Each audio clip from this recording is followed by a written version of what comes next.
नई किरण की सखी बांसुरी के छिद्रों से कूक उठे, सांस सांस पर खड़गधार पर नाच हृदय की हुक उठे। नमस्कार, जय हिंद दोस्तों, स्वागत है आपका quick revision classes YouTube channel पर। आज आप प्रैक्टिस सेट 20 कर रहे होंगे सिलेक्शन सीरीज में, तो इसका मतलब है आप हर प्रैक्टिस सेट में लगभग 25 क्वेश्चन कर रहे हैं और 25 गुणे अगर 20 कर देते हैं तो आप तकरीबन 500 क्वेश्चन कर चुके हैं। और 500 क्वेश्चन आप अगर यहाँ पर कर चुके हैं, अगर आप उनका लगातार रिवीजन करते रहेंगे तो निश्चित रूप से आपकी तैयारी बहुत अच्छी होती जाएगी। मैं आपके लिए काफ़ी मेहनत कर रहा हूँ, आपको भी अपने लिए मेहनत करनी चाहिए। लगातार तैयारी करते रहिए, अपने सिलेबस को देखते रहिए, अपने नोट्स मेंटेन रखिए, नोट्स को रिवाइज करते रहिए। परीक्षा आज या नहीं तो कल होगी ही, लेकिन उसके लिए आपको तैयार होना बहुत ज़रूरी है। सरकारी नौकरियों का यही हाल है, कहीं पर कुछ होता है, कहीं पर कुछ होता है, लेकिन आपकी भर्ती ज़्यादा बड़ी नहीं है तो यहाँ पर पेपर आउट होने की संभावना बहुत कम होगी। लेकिन आपको तैयारी अच्छे से करते रहना होगा। तो चलिए बिना वक्त गवाए शुरू करेंगे आज का वीडियो। लेकिन उससे पहले प्लीज़ वीडियो को लाइक कर लीजिएगा। चैनल पर नए हैं तो चैनल को सब्सक्राइब कर लीजिएगा, क्योंकि प्रश्न यहीं से आएगा। पढ़ेंगे आप मेरे साथ तो आपको यकीन आएगा। तो चलिए शुरू करते हैं।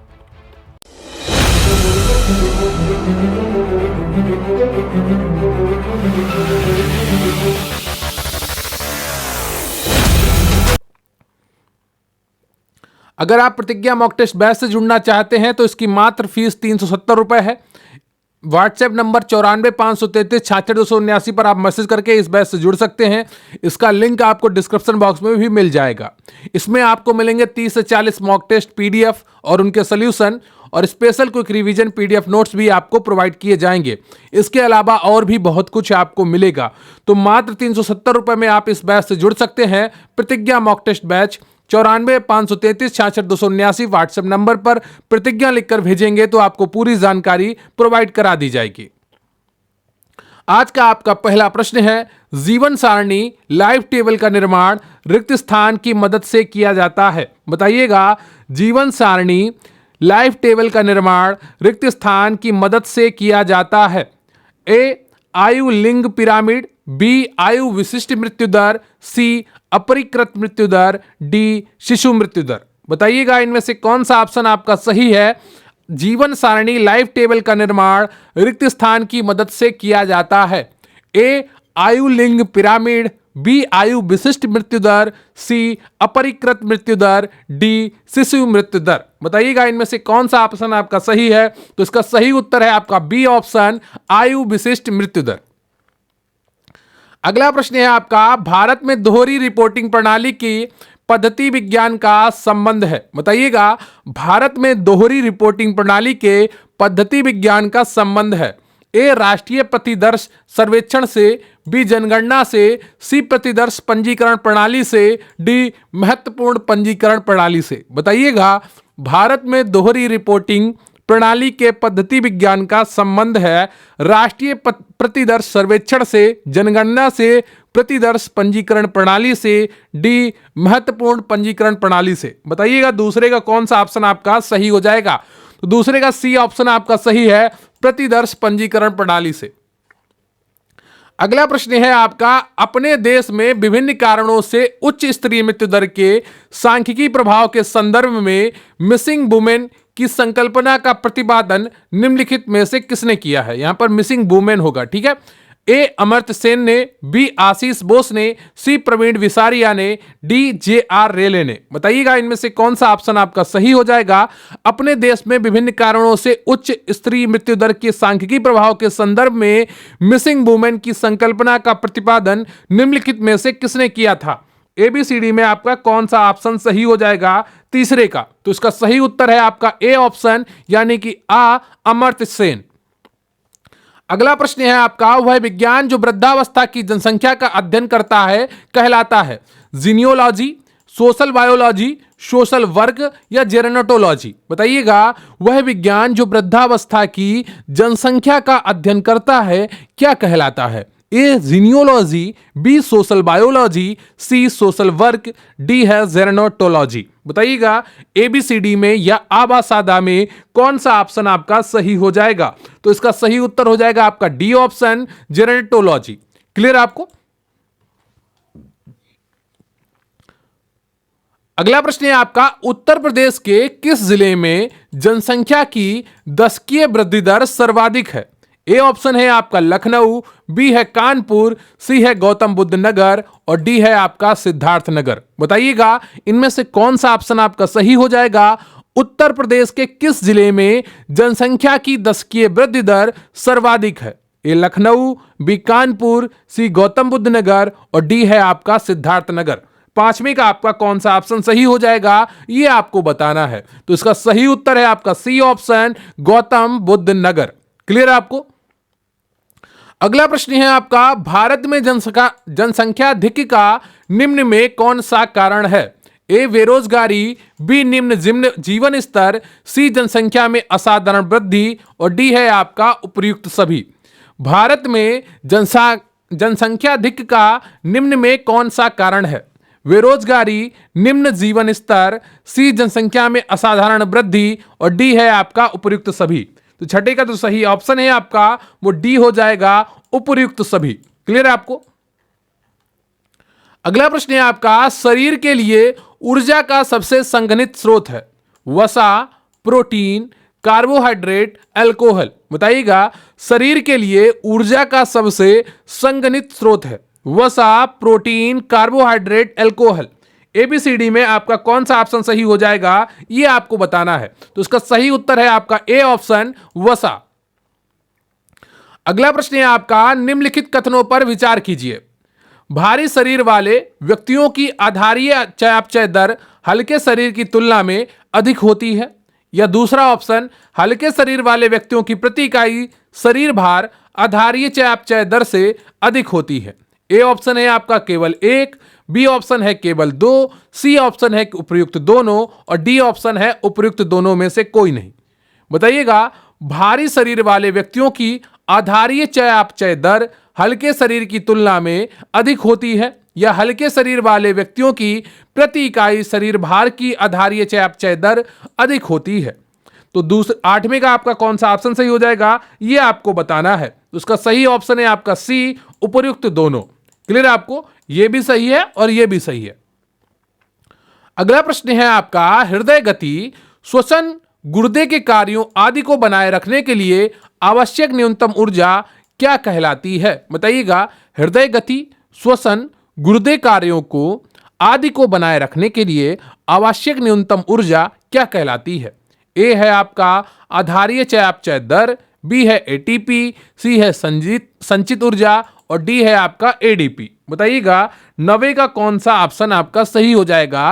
हृदय गति, श्वसन, गुर्दे के कार्यों आदि को बनाए रखने के लिए आवश्यक न्यूनतम ऊर्जा को क्या कहलाती है? तो इसका सही उत्तर हो जाएगा आपका ए ऑप्शन, आधारीय चयापचय दर।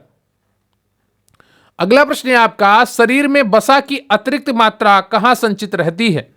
प्लीहा में, अग्नाशय में, वसा ऊतक में या यकृत में? बताइएगा शरीर में वसा की अतिरिक्त मात्रा कहां संचित रहती है?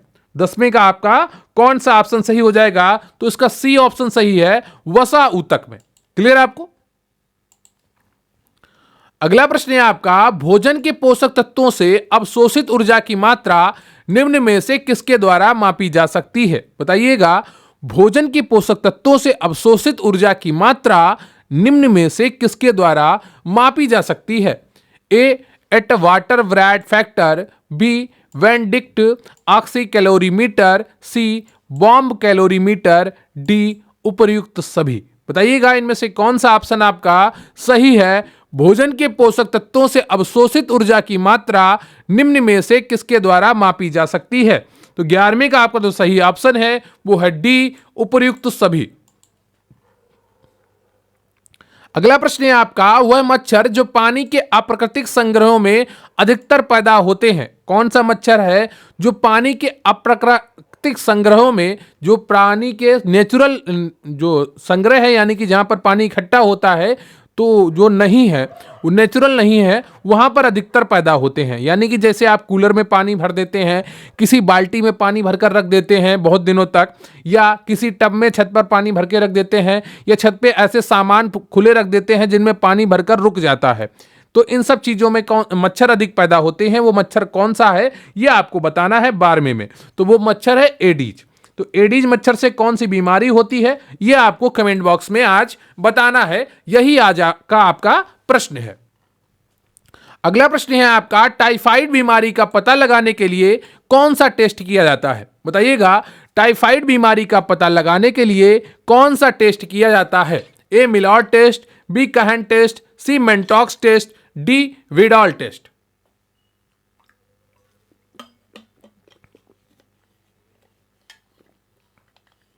बताइएगा, टाइफाइड बीमारी का पता लगाने के लिए कौन सा टेस्ट किया जाता है? 13 का कौन सा ऑप्शन आपका सही हो जाएगा? तो 13 का जो सही ऑप्शन है आपका वो हो जाएगा डी विडॉल टेस्ट। अगला प्रश्न है आपका, बहुरूपता किस बीमारी में देखी जा सकती है?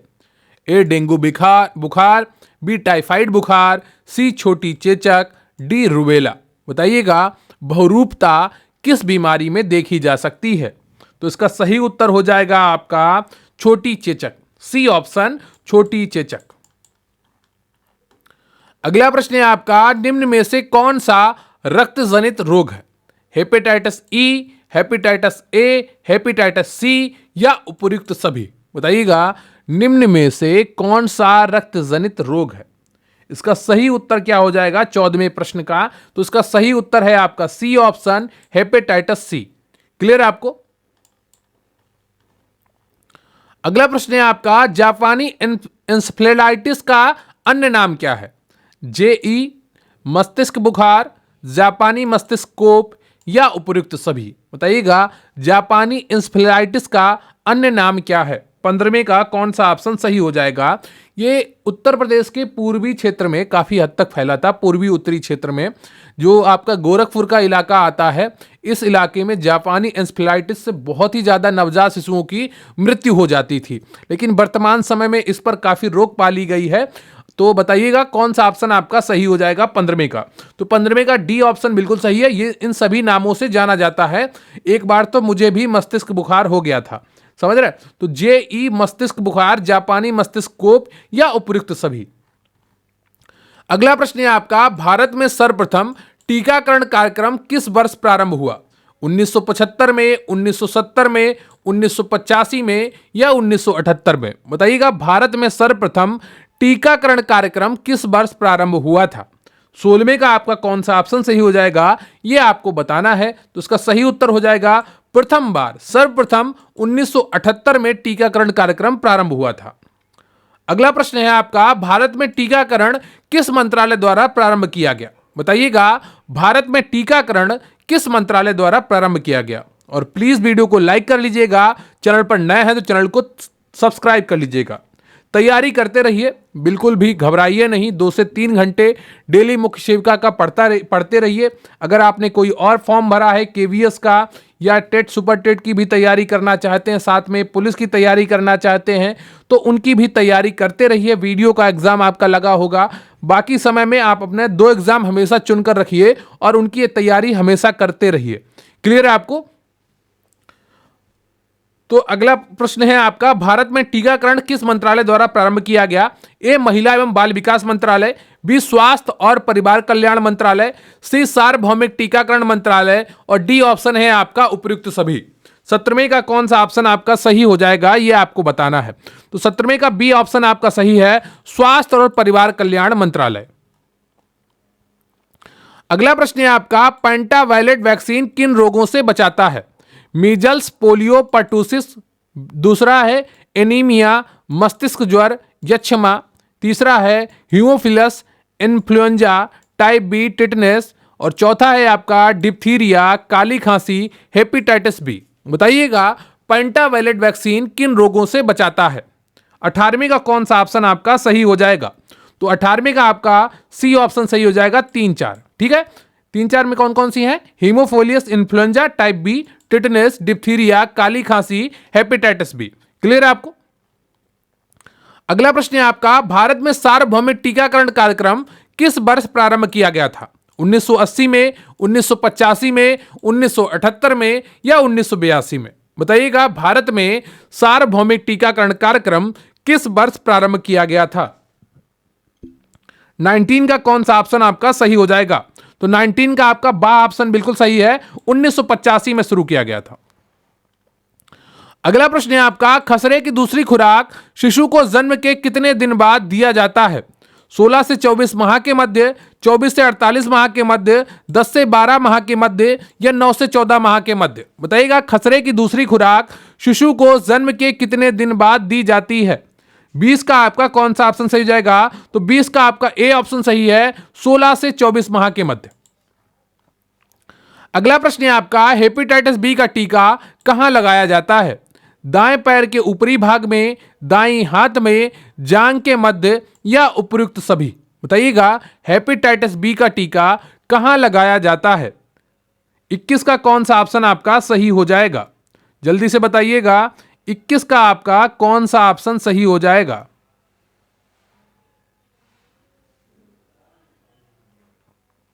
तो इसका सही उत्तर हो जाएगा आपका सी ऑप्शन, जांघ के मध्य। क्लियर आपको?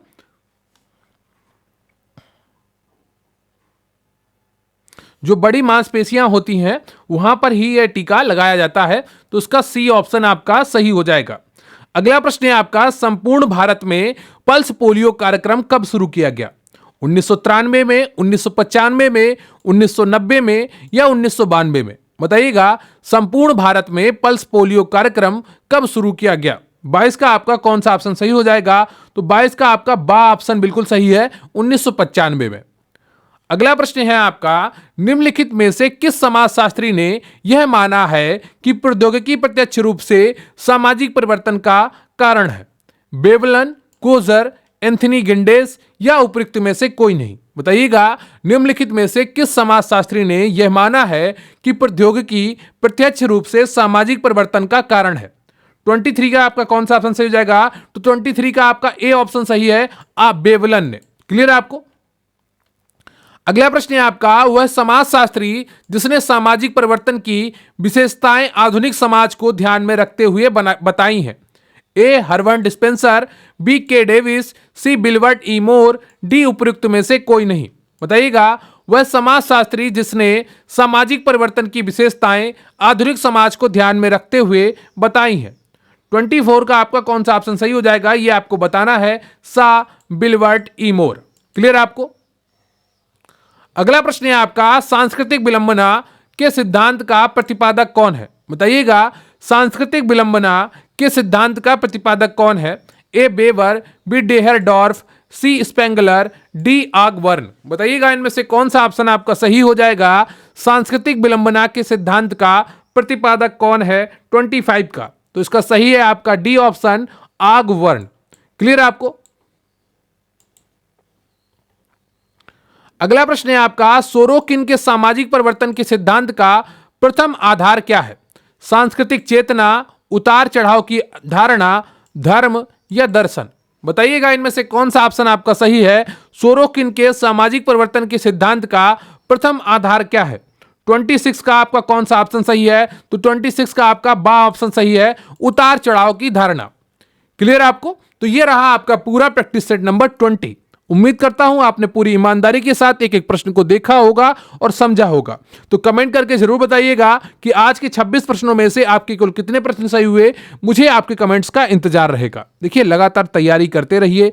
बार बार एग्जाम कब होगा, एग्जाम कब होगा, ये पूछने से एग्जाम तो नहीं होने वाला है। ठीक है, आयोग निर्णय लेगा और बहुत ही जल्दी निर्णय लेगा। सकारात्मक रहिए और थोड़ा बहुत अपना सिलेबस रिवाइज करते रहिए। डेली 2 से 2.5 घंटा, 3 घंटा इतना पढ़िए, पर्याप्त हो जाएगा। बहुत कम सिलेबस है आपका, बस आपको उसका लगातार रिवीजन करना है।